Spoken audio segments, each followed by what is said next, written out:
오늘은 그 질문이 안 나오는데 좋아하는 걸 할까요? 잘하는 일을 할까요? 맨날 이렇게 물어본단 말이에요. 상관없어. 돈 버는 일을 해야 돼. 내 스스로가 존재해내줘야 돼요, 이 세상에서. 그러고 난 다음에 자기 좋아하는 거 하면 돼. 우리는 보통 돈을 많이 벌면 부자가 되는 줄 알죠? 그게 일반적으로 사람들이 생각하는 방법이에요. 돈을 많이 벌어야지 부자가 되는구나 라고 생각을 해요. 근데 실제로는 제 주변에 부자 거지들도 엄청 많아요. 몇 가지 돈에 대한 오해하고 있는 다른 능력들이 있어요. 첫 번째는 돈을 버는 능력, 돈을 모으는 능력, 돈을 쓰는 능력, 돈을 불리는 능력, 유지하는 능력. 이것은 다 각기 다른 능력이에요. 이게 각기 다 다른 능력이라는 걸 이해해야 돼요. 그래서 돈만 많이 벌면 부자가 되는구나 라고 생각하는 사람들은 그 돈을 유지할 수 없게 돼요. 불릴 수도 없게 돼요. 그래서 이게 각기 다 다른 능력이라는 것을 먼저 이해하셔야 돼요. 돈을 많이 벌면 행복할까요? 돈을 많이 번다고 실제로 반드시 행복하지는 않아요. 그거는 사실이에요. 그런데 이거는 비유를 하자면 기름진 밭에 뿌려진 씨앗 같아요. 여기서 기름진 밭은 돈을 말하고 씨앗은 행복을 말해요. 그래서 우리가 씨앗을 갖다가 기름진 밭에다 뿌리면 100개를 뿌렸다고 치면 굉장히 많은 씨앗이 나올 거예요. 반대로 밭이 좋지 않은 밭에다 씨를 뿌리면 상대적으로 100개 중에 아주 안 나오진 않아요. 한두 개씩 나옵니다. 그렇지만 상대적으로 숫자가 적을 뿐이에요. 그래서 돈이 많으면 일반적으로 행복을 유지하는 데 굉장히 유리해요. 그리고 여러분들이 갖고 있는 걱정을 지금 가만히 계산해봐요. 여러분들 안에 지금 수많은 걱정들이 있을 거예요, 현재. 가족관계부터 시작해서 미래에 대한 거, 그 다음에 주변에서 자기가 생각하는 이상과 다른 여러 가지 고민들이 있을 거란 말이에요. 이 고민들을 돈이 얼마 있으면 해결될 수 있을까 하고 다시 되돌아보면 상당히 많은 부분들이 돈이 이거를 해결하고 있다는 걸 알 수 있어요. 돈은 중력과 같아요. 중력이 뭔지 알아요? 중력은 무게가 무거우면 무거울수록 주변에 다른 거를 끌어들이는 힘이에요. 그러니까 지금 지구가 달을 끌어들여서 돌고 있게 하고 태양이 지구를 끌어들여서 주변에서 돌고 있게 하는 힘이 중력이에요. 그래서 돈도 똑같아요. 중력이, 즉 돈이 많으면 많을수록 다른 돈을 끌어들이고 그 돈의 무게감이 크면 클수록 다른 데를 끌어들이는 힘을 갖고 있어요. 내가 지금 10억을 벌고 싶다. 10억을 목표를 세웠어요. 그럼 매 1억을 지금 모아간다고 가정을 해요. 열심히 일하고 혹은 사업을 해서 1억을 모았어요. 그럼 그 다음 또 1억을 모으고 1억을 모으고 이렇게 해서 계속 10억까지 갈 거 아니에요. 근데 이제 보통 사람들이 생각하는 돈의 개념은 첫 번째 1억을 모을 때 이 1억을 모으기 위해서 들어간 노력의 총합이 예를 들면 100이라고 가정을 합시다. 그럼 두 번째 1억을 모을 때 또 100이 들고 세 번째 1억을 모을 때 또 100이 들고 해서 전체 1000이 들어가야지 10억을 모은다고 이해를 해요. 통상적으로. 근데 그렇지가 않아요. 돈은 중력이 있기 때문에.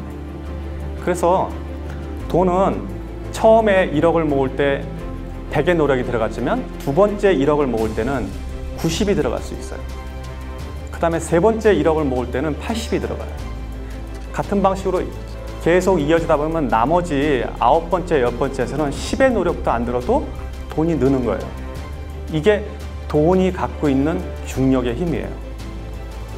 그러면 이거를 숫자로 계산하면 제 느낌은 어떠냐면 1, 2, 3, 4, 5, 6, 7, 8, 9, 10 이렇게 돈이 늘어나는 게 아니라 1, 2, 4, 8 순식간에 10 이렇게 되는 거예요. 그러니까 그렇게 돈이 늘어나는 거예요. 그래서 돈과 중력은 동일한 형태를 유지하고 있다. 이게 돈의 속성 중에 하나예요. 이해를 해야 돼.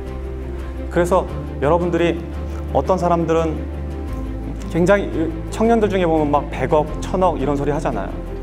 그럼 그게 굉장히 큰 돈 같지만 실제로 1억, 2억 하는 순서로 따지면 한 7번, 8번 대곱하기 하면 거기까지 가는 거예요. 그리고 사업도 실제로 그렇게 커져요. 제가 매장 하나를 가지고 매장 300개 열 때까지는 몇 년이 걸렸는데 그 다음 300개는 언제 했는지도 몰라. 원래 순서가 그렇게 돼요.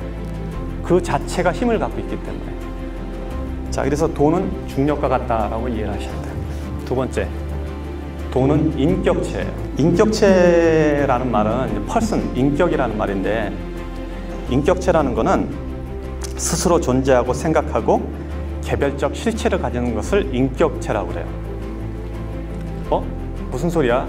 돈은 형체도 없고 생각도 없고 그냥 가치만, 사람들이 생각해 놓은 가치만 있고 숫자로 보여지는 건데 이게 무슨 인격체냐 라고 생각을 한단 말이에요, 흔히.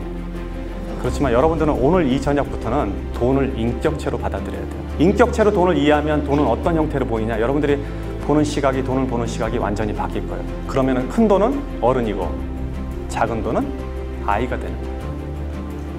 돈은 감정을 가졌어요.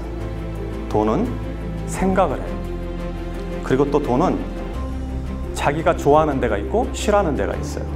그리고 돈은 헤어지는 것을 싫어하고 함께 모여있는 걸 좋아해요. 돈은 그래서 몰려다녀요. 이런 특성들을 고려하면 돈은 인격체예요. 그러니까 여러분들이 돈을 모으면, 돈을 벌면 이 돈을 인격체처럼 대해야 돼요. 작은 돈을 함부로 하면, 바꿔 말해서 어린아이를 함부로 하면 그 엄마가 우리 가게에 올까요? 아니면 그 엄마가 내 친구가 될까요? 안 오지, 싸우잖아. 그리고 밖에 가서 소문낼 거 아니에요. 그러니까 잔돈을, 작은 돈을 함부로 낭비하면 큰 돈을 모을 수 없는 것은 당연한 이치예요. 그리고 돈은 감정을 가졌어요. 그래서 여러분들이 돈을 벌었는데 이 돈을 아무 데다 함부로 쓰잖아요. 뭐 술집에 가서 탕진을 한다든지 도박을 한다든지 아니면 이유 없이 사치를 한다든지, 그러면 돈을, 감정을 가졌기 때문에 나를 이렇게 대하는구나 이 사람은, 그렇게 생각하고 돈은 여러분들을 떠날 거예요. 왜냐하면 돈은 자기를 갖다가 하찮게 대하는 사람들을 옆에 두지 않기 때문이거든요. 또 돈은 생각을 가졌습니다. 생각이 있기 때문에 여러분들이 무슨 행동을 하는지 면밀히 이해하고 있다가 갈까 말까를 결정하고, 생각을 가졌기 때문에 여러분들이 좋은 일에 돈을 쓰면 그 돈은 다시 돌아와요. 그래서 큰 돈은, 작은 돈은 아껴야 되고 큰 돈은 제대로 보내줘야 돼요. 이게 돈을 쓰는 방식 중에 하나예요. 그래서 돈은 인격체다라고 이해를 해줘야 돼요. 다음 거, 일정하게 들어오는 돈은 불규칙한 돈보다 힘이 세다. 사업이나 자기 생활에서 이거를 이해 못하는 사람들은 절대 돈을 못 모읍니다. 일정하게 들어오는 돈은, 일정하게 들어오는 것 자체가 어마어마한 힘이에요. 아까 내가 중력 얘기했죠. 그러니까 큰 돈은 상대적으로 작은 돈보다 중력이 셀 거예요. 그런데 일정하게 들어오는 돈은 한 번에 몰려다니는 돈보다 힘이 세요. 무슨 얘기냐면, 매달 100만 원씩 버는 사람은 한 번에 1년 내내 굶다가 어느 날 1000만 원 버는 사람보다 힘이 세다는 얘기예요. 사업도 마찬가지예요. 매출이 주말에 500만 원 오르는 거 아무 의미 없어요. 매일 100만 원 오르는 게 더 좋은 거예요. 왜냐하면 일정하게 들어오는 돈은 그 돈 자체가 강력한 힘을 갖고 있어요. 그러니까 일정하게 들어오는 돈은 조직화된 돈이라고 봐야 돼요. 그래서 그 돈은 다른 돈들을 이겨요. 더 큰 돈, 목돈 2천만 원, 3천만 원 들어오는 거 아무 의미 없어. 매달 100만 원, 200만 원 버는 게 아주 무섭고 중요한 돈인 걸 알아야 돼요. 고생해서 번 돈은 공짜 돈보다 힘이 세다. 이거는 좀 이해하기가 쉬운데, 돈은 같은 100만 원이라도 혹은 같은 1000만 원이라도 그 숫자는, 가치는, 지금 현재 보여지는 가치는 동일하더라도 그 돈이 벌어진 과정에 따라서 그 돈의 무게가 틀려져요. 여러분들이 고생해서 벌은 돈은, 돈의 가치가, 무게가 100kg라 그러면 누가 준 돈은 1kg도 안 되는 거예요. 그래서 가볍게 날아가요. 이치를 아시겠죠? 그런 돈은 그냥 흩어져 버려요. 복권에 당첨됐다든지, 갑자기 사업을 해서 돈을 벌었다든지, 혹은 누가 줬다든지, 유산으로 받았다든지, 땅값이 갑자기 올라서 떼부자가 됐다든지, 이런 사람들의 돈은 같은 1억이라도 내가 벌어서 꾸준히 모아서 적금 들어서 벌은 돈 1억하고는 전혀 다른 가치를 갖고 있는 거예요. 그래서 고생해서 번 돈은 공짜 힘보다 그 힘 자체가, 그리고 그 중력 자체가 전혀 다른 역할을 하고 있어요. 사실 성공이라는 거는, 한 사람의 성공은 그 이면에 굉장히 많은 사람의 슬픔과 고생을 바닥에 두고 있어요. 돈은 몰려다니기 때문에. 그래서 성공한 사람들이 하는 실수가 뭐냐면, 지금 이런 거를 잘 지키지 않는 게 보통 성공한 사람들이 흔히 하는 실수예요. 제가 성공이 근본적으로 많은 슬픔과 불행을 깔고 있다는 얘기는 뭐냐면, 그 깔은 자체가 마치 가시처럼 이렇게 앉아 있거든요. 그래서 그 가시를 다독이지 않으면 결국 가시는 내 몸을 찔러서 돈을 많이 벌어도 다시 돈을 흩어지게 만드는 힘을 갖는다. 그래서 이런 원리들을 이해해야지 우리가 돈을 모으고 관리하고 유지하고 더 확장해 나갈 수 있는 거예요. 그래서 여러분들은 성공하고 나면, 혹은 성공하기 전에 이 원리를 이해해야 돼요. 이 원리를 이해하지 못하는 많은 창업가들, 사업가들, 혹은 젊은 친구들이 사업에 나가서 많은 돈을 벌었을 때 불과 몇 년 만에 혹은 순식간에 다시 바닥으로 내려앉는 것은 당연한 이치예요. 남의 돈을 대하는 태도가 내 돈을 대하는 인격의 근본이다. 친구들끼리 회비를 모았는데, 회비를 모아서 어떤 일을 할 때는 내가 평소에 하는 소비보다 더 아까워지 않고 소비를 한다면, 이거는 남의 돈을 대하는 태도가 옳지 않음으로 인해서 결국 내 돈을 대하는 태도를 무시한다는 걸 이야기할 수 있어요. 나는 경험에 돈을 쓰는 건 괜찮다고 봐요. 무언가를 사는 거는 조심해야 되는데 경험은 괜찮아요. 그럼 자, 여기서 경험 그러면 이 경험을 어떻게 해석하느냐 틀려요. 내가 좋은 음식을 먹는 것도 경험 그러면 그건 경험으로 들어가요. 그러니까 본인이 경험이라고 우기는 게 진짜 경험인지를 한번 점검해야 돼요. 상당히 경험이 아니고 자기의 가치를 존중한, 자기의 가치를 내보이는 어떤 거에 돈을 쓸 수도 있어요.